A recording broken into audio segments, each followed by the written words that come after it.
محسوس کیا کہ مسلمان تو بھول گئے خیبر کیا ہے، یہودیوں کو جن کو مار پڑی تھی آج بھی یاد ہے کہ مولا علی نے کیسے مارا تھا، آج بھی یاد ہے. کیونکہ نبی پاک صلی اللہ تعالیٰ علیہ وسلم جب تشریف لائے تھے، دو قبیلے یہودیوں کے مدینے میں آباد تھے، بنو نذیر اور بنو قریظہ.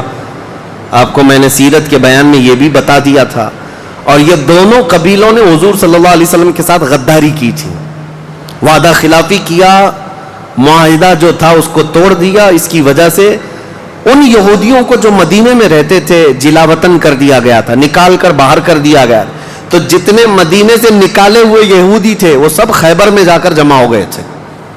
خیبر میں جا کر کے ان لوگوں نے اڈا بنا لیا تھا، اور ڈیلی ان کی صرف اور صرف یہی منصوبہ بندی ہوتی تھی کہ محمد صلی اللہ علیہ وسلم اور ان کے ساتھیوں کو کیسے مارا جائے، کیسے قتل کیا جائے.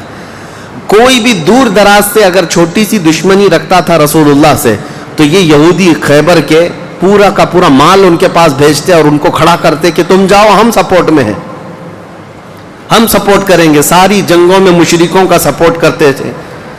اب میں آپ کو بتاؤں، جن کے دلوں میں اتنا زہر بھرا ہوا تھا رسول اللہ صلی اللہ علیہ وسلم کی دشمنی کا، اب ان لوگوں نے دیکھا کہ یہ اب ان کی طاقت بڑھتی جا رہی ہے، اور بادشاہوں کو تک ان لوگوں نے اسلام پیش کر دیا. اور اسلام اب مکہ مدینے کا نہیں رہ گیا، اب تو ایران بھی چلا گیا ہے، مصر بھی چلا گیا ہے، حبشہ بھی چلا گیا ہے، یمن بھی چلا گیا ہے.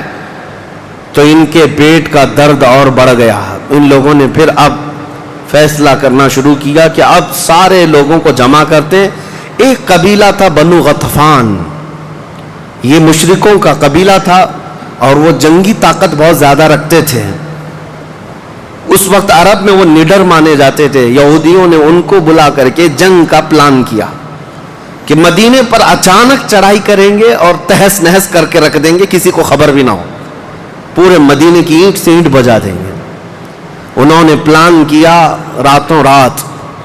لیکن مخبر صادق رسول اللہ صلی اللہ تعالیٰ علیہ وسلم کا حال یہ ہے، اور کوئی غیب کیا تم سے نہا ہو بھلا.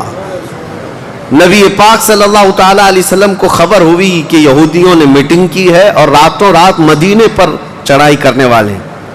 دوسرے دن حضور پاک صلی اللہ تعالیٰ علیہ وسلم نے صحابہ کو جمع کیا. تو جتنے صحابہ تھے سب جمع ہو گئے، تقریباً 1600 صحابہ تھے.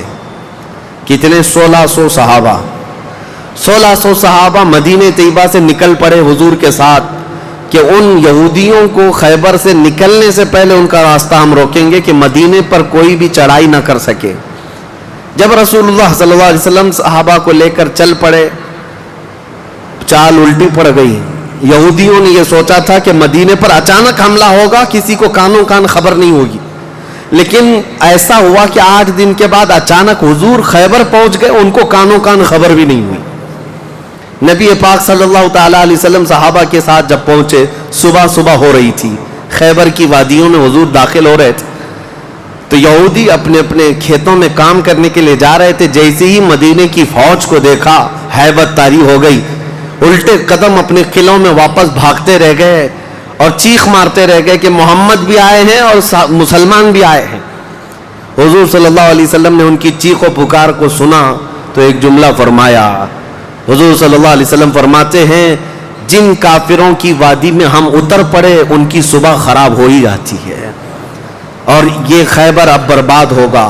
حضور کے الفاظ تھے، جملہ نکلا. صحابہ کرام اتنی جوش سے نعرہ لگا رہے تھے کہ یہودیوں کے سارے قلعے صحابہ کی آواز سے گونجنے لگ گئے. خیبر میں 8 قلعے تھے، 8 مشہور قلعے. انہوں نے بہت مشہور اس وقت کی طاقتور یعنی عمارتیں ایسی بنا رکھی تھیں کہ ان کا یقین تھا کہ کوئی ان قلعوں کو توڑ نہیں سکے گا. اور حد تو یہ ہے کہ آج 1400 سال گزر گئے، ابھی بھی وہ قلعے موجود ہیں، آج بھی موجود ہیں خیبر میں. وہ قلعوں کے باقیات، کھنڈرات ابھی بھی موجود ہیں. اب اندازہ کریں کہ 14 صدیاں گزرنے کے بعد اب بھی وہ قلعے ہیں، تو اس وقت کتنے محفوظ رہے ہوں گے، کتنے مضبوط رہے ہوں گے. ان کو بڑا غرور تھا. 8 مشہور قلعے تھے، قلعہ نائم، قلعہ نطات، قلعہ قموس. ان کے نام تھے الگ الگ، ہر قلعہ الگ الگ کاموں کے لیے استعمال ہوتا تھا. اب نبی پاک صلی اللہ تعالیٰ علیہ وسلم خیبر جب پہنچے، 1600 صحابہ ہیں.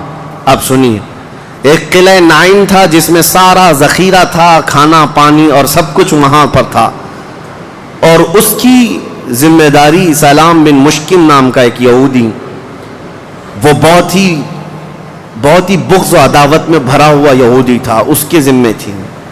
اور قلعہ قموس جو سب سے بڑا قلعہ تھا، اس کی ذمہ داری مرحب نام کے یہودی کے پاس تھی۔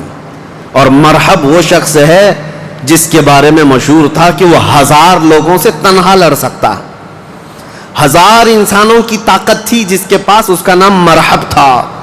پورے خیبر کے یہودی اس سے ڈرتے تھے، اور قلعہ قموس جو سب سے بڑا قلعہ تھا وہ اس کے انڈر میں ہوا کرتا، سب ان کی تقسیم تھی۔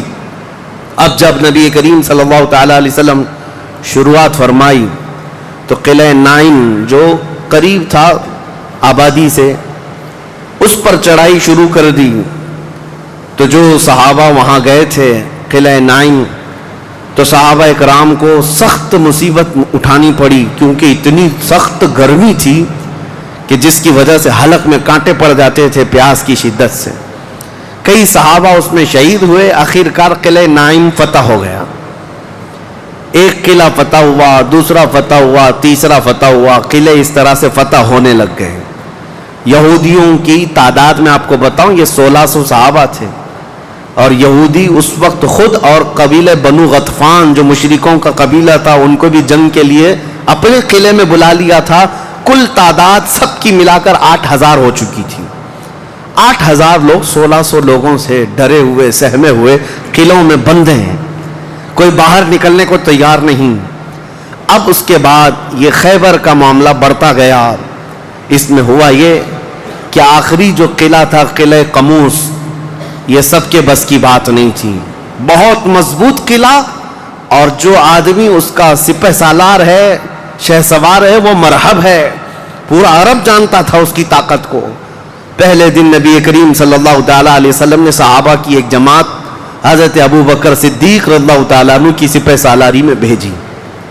حضرت ابو بکر صدیق آئے، بہت ہی جام بازی اور بہادری کے ساتھ لڑائی کی، لیکن وہ اتنا سخت تھا کہ یہودیوں کی طرف سے بہت سخت طریقے سے ڈیفنس ہوتا تھا۔ صحابہ پیچھے ہٹ گئے، کچھ شہید ہوئے، کچھ زخمی ہوئے، واپس آئے۔ پھر دوسرے دن سیدنا عمر ابن خطاب رضی اللہ تعالیٰ عنہ کے حوالے حضور صلی اللہ علیہ وسلم نے فرمایا، حضرت عمر فاروق رضی اللہ تعالیٰ عنہ گئے، صحابہ کی ایک جماعت تھی، لیکن آج کا دن اور زیادہ سخت ہو گیا، سارے یہودیوں نے اپنی طاقت جھونک دی قلعہ قموس کو بچانے کے لیے۔ حضرت عمر فاروق رضی اللہ تعالیٰ عنہ صحابہ کی جماعت کو لے کر شام میں واپس آ گئے۔ اب یہ محاصرہ بڑھ گیا، 20 دن چلا کنٹینیو محاصرہ ان قلعوں کا، لیکن فتح ہونے کا نام نہیں تھا۔ جلال پیغمبری کو دیکھیں ہیں، صحابہ 20 دن سے تپتی ہوئی گرمی میں مدینے سے 300 کلومیٹر باہر ہیں۔ عرض کیا، یا رسول اللہ صلی اللہ علیہ وسلم، ہماری منزل ابھی کہاں ہے، کب تک ہے؟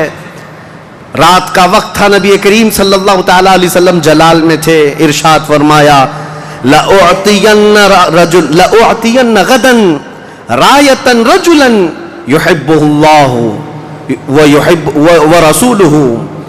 حضور اکرم صلی اللہ تعالیٰ علیہ وسلم فرماتے ہیں، کل کے دن میں اپنا جھنڈا ایک ایسے آدمی کو دوں گا جس سے اللہ اور اس کے رسول محبت کرتے ہیں، اور اللہ اس کے رسول جس سے محبت کرتے ہیں، وہ خود بھی اللہ اور اس کے رسول سے محبت کرتا ہے۔ اور پھر میرے آقا نے فرمایا، خیبر کی فتح اسی کے ہاتھ میں رکھی ہوئی۔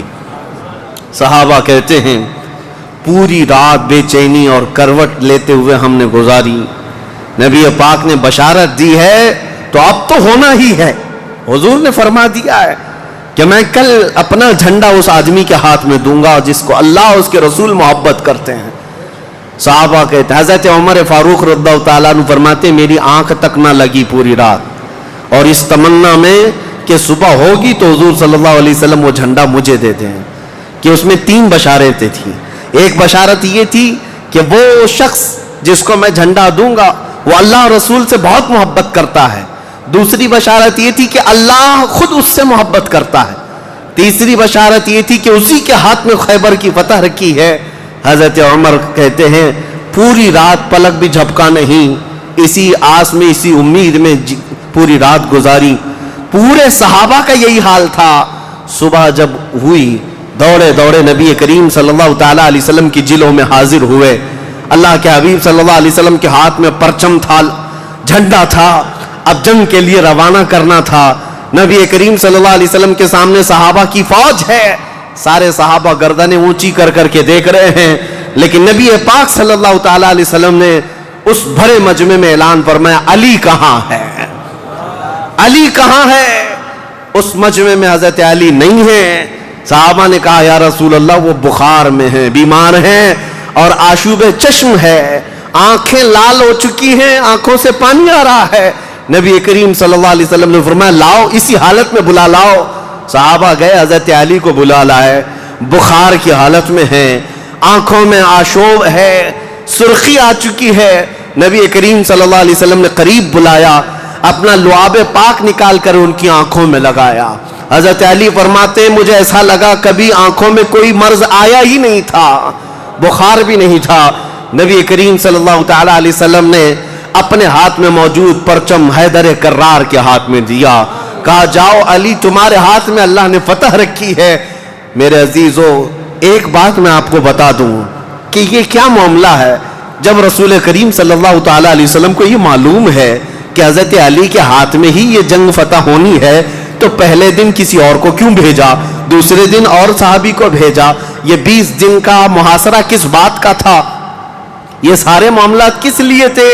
ایک بات یاد رکھے, فتح اسلام کے حق میں ہے اور غالب اسلام ہو کر رہے گا, لیکن قدرت کا قانون یہ ہے, جیسے معراج میں بھی آپ کو معلوم ہے نمازیں تو 5 ہی ہونی تھی, لیکن 9 مرتبہ حضور صلی اللہ علیہ وسلم کو آنا جانا کیوں رکھا گیا. خدا کی قدرت کا قانون یہ ہے کہ پہلے اسباب کی طرف دیکھو, بعد میں اسباب کا خالق خود تمہارے لیے راستے پیدا فرمائے گا. جنگ تو فتح ہونی ہی ہے, لیکن تمہیں اسٹرگل کرنا پڑے گا, میدان میں مشکلیں اٹھانی پڑیں گی, بعد میں فتح تو تمہارے ہاتھ میں اللہ نے دی ہے. حضرت علی کرم اللہ وجہہ الکریم اپنے ہاتھ میں پرچم لے کر کے جب قلعہ قموس کی طرف بڑھتے ہیں, جانتے ہیں وہ تاریخ کا وہ عظیم دن ہے, محرم کی غالباً 9ویں تاریخ ہے. میں نے شروع میں ہی کہا کہ یہ ایک تاریخ کا ایسا حصہ ہے جس سے ساری باتیں آگے کی فتوحات جڑی ہوئی ہیں. کیوں میں آپ کو بتاتا ہوں. حضرت علی جس انداز سے جا رہے تھے اس وقت لوگوں کے اندر ہیبت طاری تھی, صحابہ آپ کے ساتھ تھے. جیسے ہی قلعہ قموس کے پاس گئے, سیدھے حضرت علی کرم اللہ وجہہ الکریم نے للکار کر کے مرحب یہودی کو بلایا کہ باہر آ جا اپنے قلعے سے اور مجھ سے مقابلہ کر. وہ ہاتھی کی طرح سے ڈیل ڈول رکھتا تھا اور خرامہ خرامہ سامنے آیا اور للکار کر کے کہنے لگا قد علمت خیبر انی مرحب شاک السلاحی مجرب. تمہیں معلوم ہے پورا خیبر مجھے جانتا ہے کہ میں مرحب ہوں.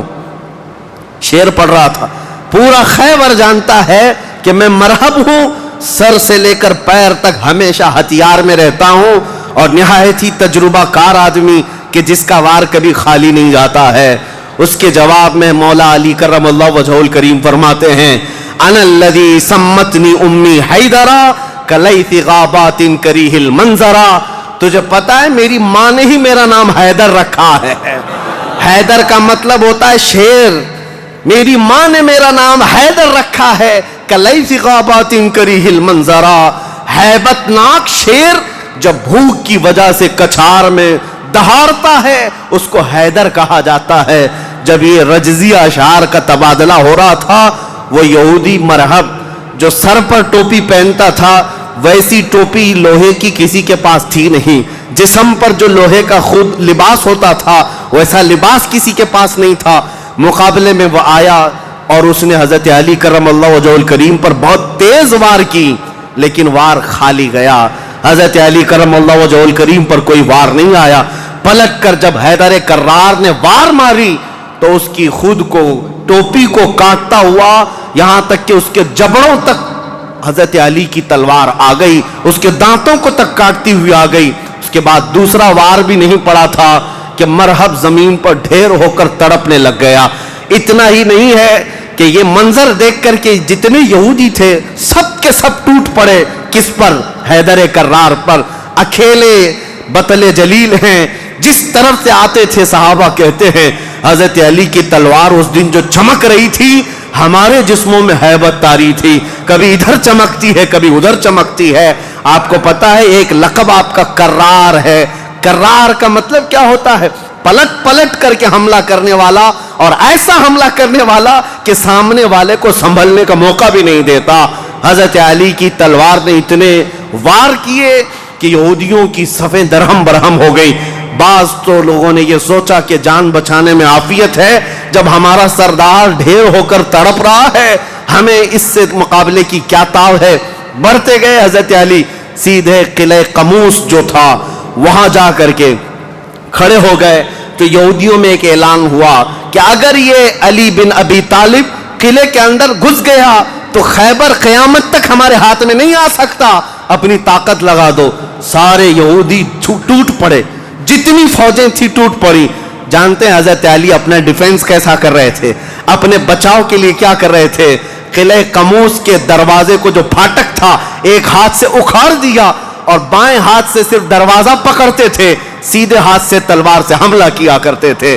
ایک ہاتھ میں دروازہ لے کر کے ڈیفنس کر رہے ہیں, ڈھال بنائے ہوئے ہیں, جہاں سے تیر آئے یا تلوار آئے اس دروازے سے آپ نے اپنے آپ کا ڈیفنس کیا ہے. صحابہ کہتے ہیں ہم دیکھتے رہے, وہ دروازے کو ایسے اپنے ہاتھ میں نچا رہے تھے جیسے کوئی چھوٹا کھلونا اپنے ہاتھ میں نچایا جاتا ہے. حضرت علی کرم اللہ وجہہ الکریم نے اس قلعے کا پھاٹک توڑ دیا جس کو 20 دنوں سے صحابہ جا کر کے آ رہے تھے, توڑ نہ سکے تھے. پھر اس کے بعد جب جنگ ٹھنڈی ہوئی, بعض لوگ یہ کہتے ہیں کہ قلعے کا پھاٹک اٹھا کر کے پھینک دیا, پھینکا نہیں.